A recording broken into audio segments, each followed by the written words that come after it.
Hello, this is the 8th video in the Separation of Church and State series. This is titled Humanism as the Established Religion of the Public Schools in the United States of America. For 150 years, the American education system produced the highest literacy rate in the world. The foundation of it was established in the late 1700s by Noah Webster, and it was based on a biblical worldview of the world. In 1934, John Dewey and other humanists set as their target the displacing of this educational system. Charles Francis Potter said it this way: "Education is the most powerful ally of humanism, and every American public school is a school of humanism. What can the theistic Sunday schools meeting for an hour once a week and teaching only a fraction of the children do to stem the tide of a 5-day program of humanistic teaching?" This was Charles Francis Potter's sentiments and many other humanists that were working toward this goal. You see, textbooks form the basis for what students learn about the history of the nation. It's important that texts reflect historically accurate information. The very history of the United States comes out of a people that were seeking God, seeking freedom of religion and conscience, trusting God to lead and guide, and then seeking to put biblical principles into practice in civil society. The effect that humanism had on eradicating God from public schools and dumbing down education was so pronounced after the first 50 years of their effort. In 1985, there was a commission by a section of the U.S. government to study the state of education in public schools. In the first part of the project, a total of 60 representative social study textbooks were carefully evaluated. None of the books contained one word referring to any religious activity in contemporary American life.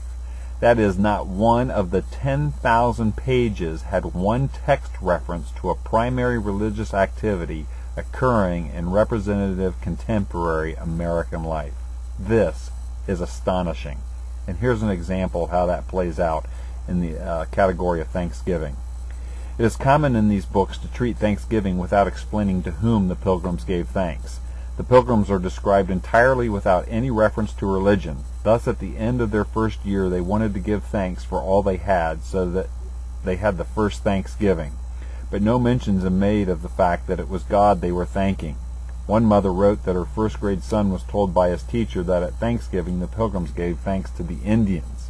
When she complained to the principal that Thanksgiving was a feast to thank God, the principal said they could only teach what was contained in the history books. And so you can see how the influence on what goes over the textbooks has tremendous influence on what's taught in the education system.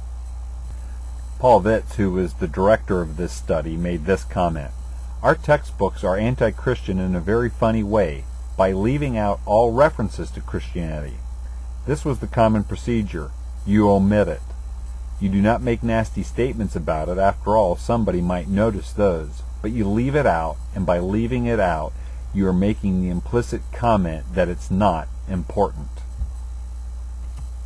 By omitting it, you censor it. Consider this list of things censored: censorship of God and the Pilgrims coming to America, censorship of God and American history that followed that, censorship of God and the lives of the founders, censorship of God and the founding documents, censorship of God and science, censorship of God and civil rights movement, censorship of God and human sexuality, censorship of God and Western culture, censorship of God and prayers and moments of silence, censorship of God during Christmas and Easter season, censorship of God and the Ten Commandments and their impact on Western society. This is censorship by omission." After all, as Charles Francis Potter said, what can theistic Sunday schools meeting for an hour once a week and teaching only a fraction of the children do to stem the tide of the 5-day program of humanistic teaching? He got that right. It's impossible to stem the tide. Let's take this a step further. In one of the other webinars, I mentioned the 12 tenets of humanism and what they seek to enforce. But rather than read through this list now, let me compare these 12 tenets of humanism with the educational philosophy in our public schools and to see how many tenets of humanism have been adopted. First tenet of humanism, that the universe self-exists.